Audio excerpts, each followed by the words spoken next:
something. Excuse me a second, just going to fix this. Yeah, I'm good. Oh. Okay, think I'm running? I hope so. Sorry, that was a bit false start there, but I'm glad you're with me still. I just hope you're still with me. Yes. This is a late broadcast. It's been a strange day today. For more than me, I think. So hopefully it's not something that's crazy for you. So let's get started, shall we?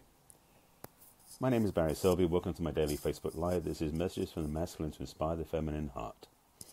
This is number 236 of my daily broadcasts. And tonight I just felt like doing something very blunt, direct, and to the point, which is dating for grown-ups. So we'll talk about that. Before I do that, let me introduce myself with my bio at least, which got used earlier today. I was interviewed for a summit, and I'll tell you about that later on. I am a best-selling author, speaker, and relationship attraction expert, helping strong, successful women find balance in love, life, and business. I'm also a passionate champion of the divine feminine, which tends to influence things I talk about. And this is a later one than usual. Usually I'm doing this about 5 or 6 hours earlier than this, but that's the way it is today. And today's topic, which is kicked off from things I heard today. Also, I was interviewed for a summit that airs February 5th. We should say the summit starts February 5th. My interview's later than that. And we covered some things I was going to talk about tonight, but I thought, you know what? I'm going to leave that for the summit, because this is more up for me. Let me say it this way. I'm really getting testy, I think is the right word, about people who go on dates and don't really go on dates. Meaning that they go on dates, but they're not really there. And I think I need to explain that more because it sounds a bit too vague still. Excuse me, I'm still recovering from this asthma, so there's a bit of wheezing and coughing in there. I'm getting better, it's okay. But appreciate your good wishes at least. So, dating for grown-ups. Here's a starter. Here's some info, because I don't want to cover the whole gamut right now, but there's some things to think about. I did a whole conversation about gentlemanly conduct last week, I think I did. But something I didn't talk about then, which I want to talk about now, which is this thing I'm talking to you on, called a smartphone.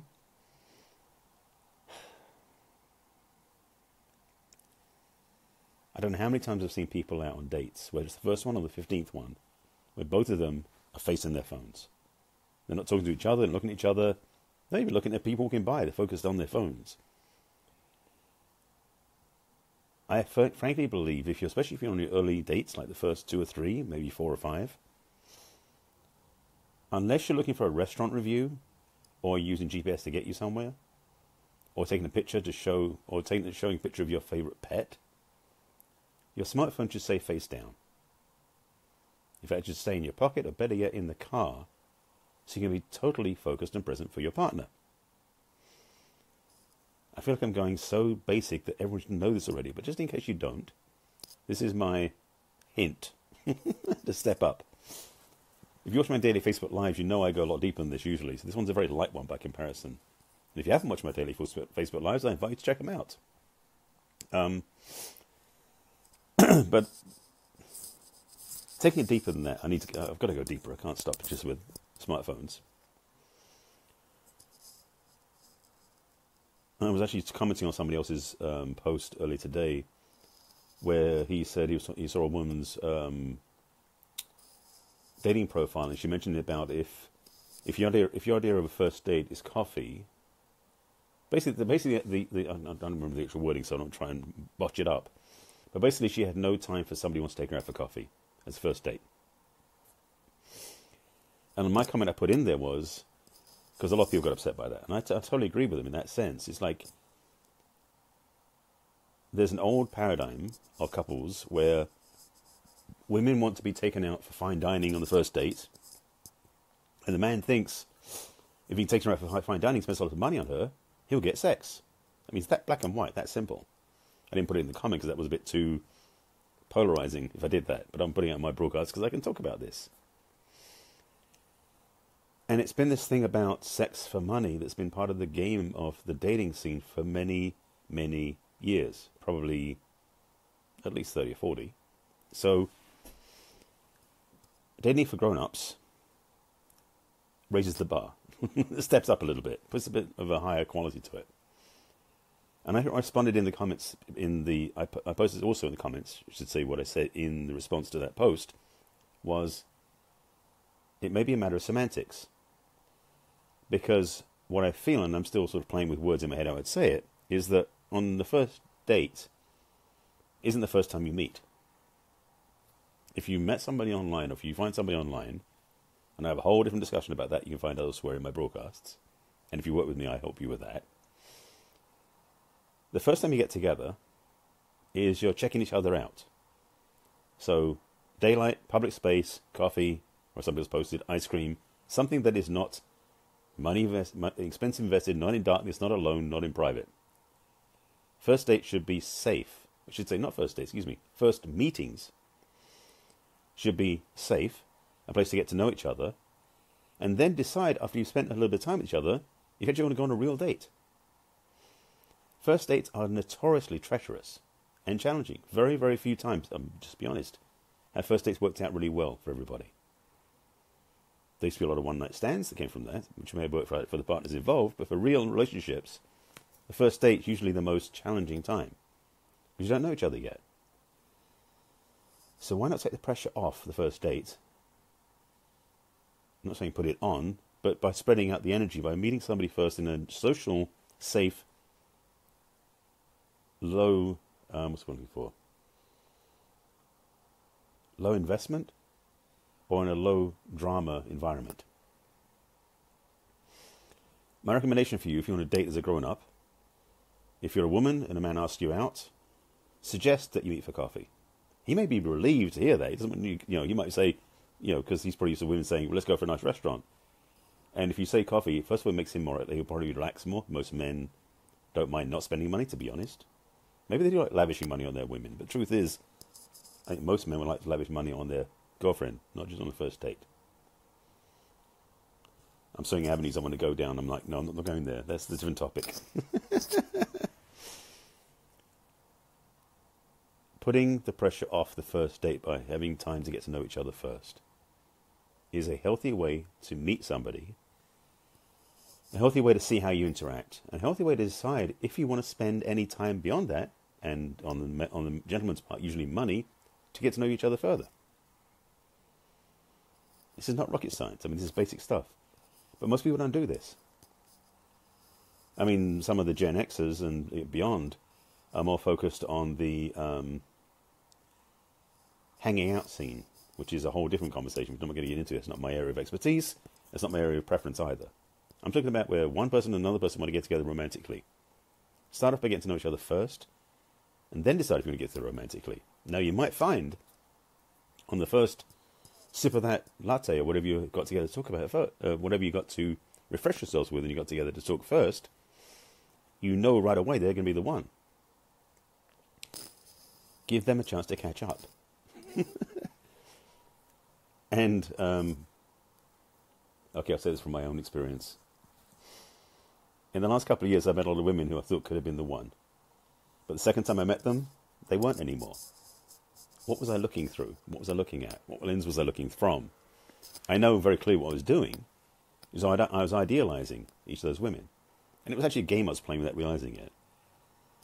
And what I got clearly was that time tells the truth. That the first time I met somebody, I was so enamored by them because the energy was so vivacious. The women I've been meeting are amazing women. There's no argument. But whether the women I want to be with as a long-term commitment, that I want to discover more about who they are, maybe, maybe not. But the first meeting was so exciting, I was enthralled. I let myself be enthralled, to be honest.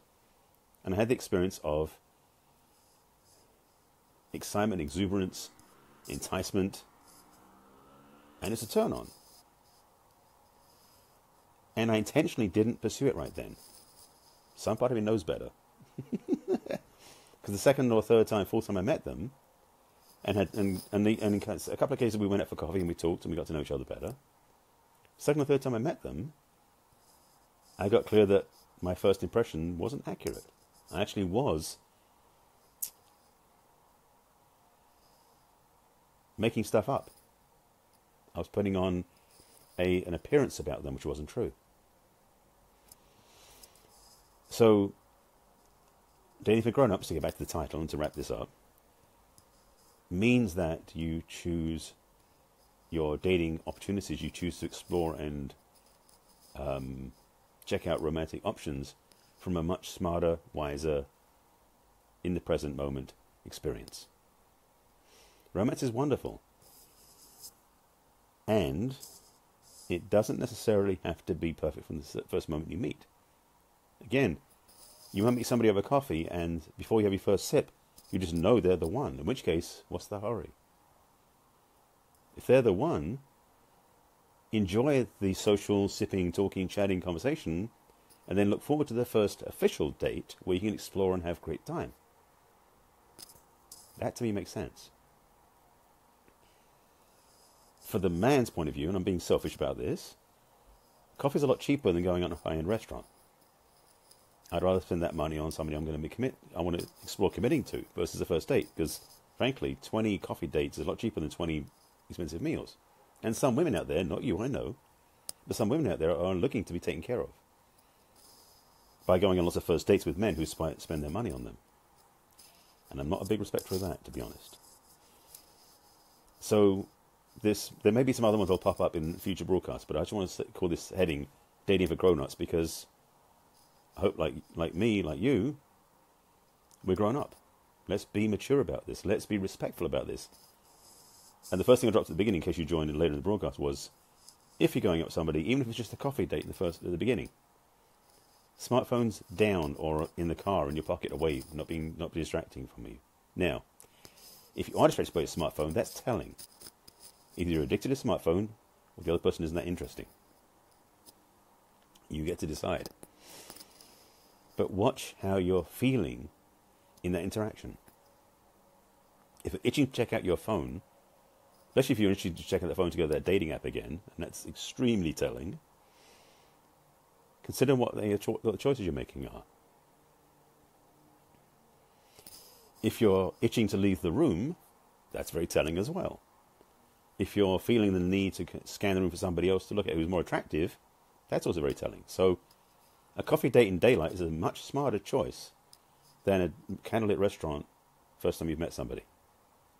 So my recommendation, again, as a recap to complete this, is if you meet somebody through social media, or through a dating site, dating app, referral service, whatever that is, make it a point to have the first meeting over coffee during the daytime in a public place. Or it could be a bottle of water or ice cream, whatever, but make it a meeting that way. That's a low bar in sense of it's not a high level to set up to. Makes it safer for both parties. Then you're discovering the chance of meeting them if you want to go further and have a romantic date after that. So your first date comes second. Your exploratory meeting, if you want to call it that, comes first. Not very romantic, I know, but why not do that? So dating for grown-ups starts with being true to yourself and valuing your time enough to explore with somebody if you want to go out with them. And then if that works, then you go out with them on the first date. That's my advice. Hope that helps you. Okay. This was a late broadcast, I know. I've been getting over this wheezing from this asthma, which is still not helping, but I'm getting this slowly, so I appreciate your prayers and thoughts. If you found value in this, please share it with friends. And if you know somebody should watch this, please share it with them. This is my daily Facebook Live, number 236? 5. 6. There's a lot more of these out there, in case you hadn't figured that out. This is a daily broadcast. If you want to watch this one and the other ones in replay, you can watch them on my business page, which is barryselby.author on Facebook, or on my personal page, but you've got to sort through other stuff to find them. And also on YouTube, under my personal, or my playlist, which is Messages from the Masculine, for Barry Selby is the user that I'm on there, because it's my name. Or also on my website, which is barryselby.com, on the video blog. These broadcasts are inspired by real life, personal experiences, also posts I see and comments I've had. Oh, and a summit appearance I've had. I was going to do a talk about something I talked about on the summit interview I had today, but I thought, you know what? I'm not going to talk about it here. That's for the summit. And that starts airing February 5th. If you want to know about the summits I'm going to be on soon, which I will be, one I'm sharing about this week, one next week. So there's 2 coming up in February, but they're starting right away.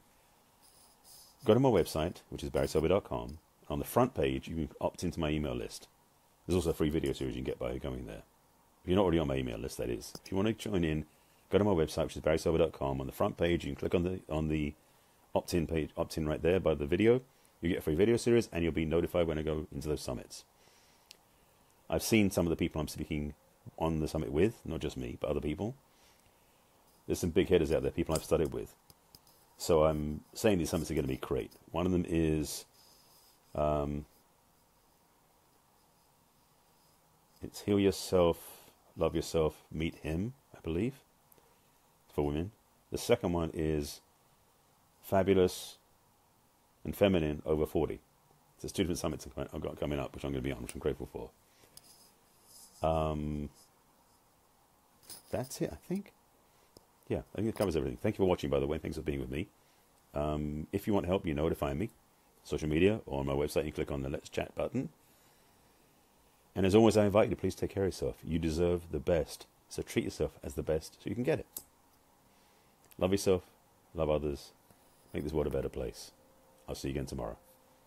Bye.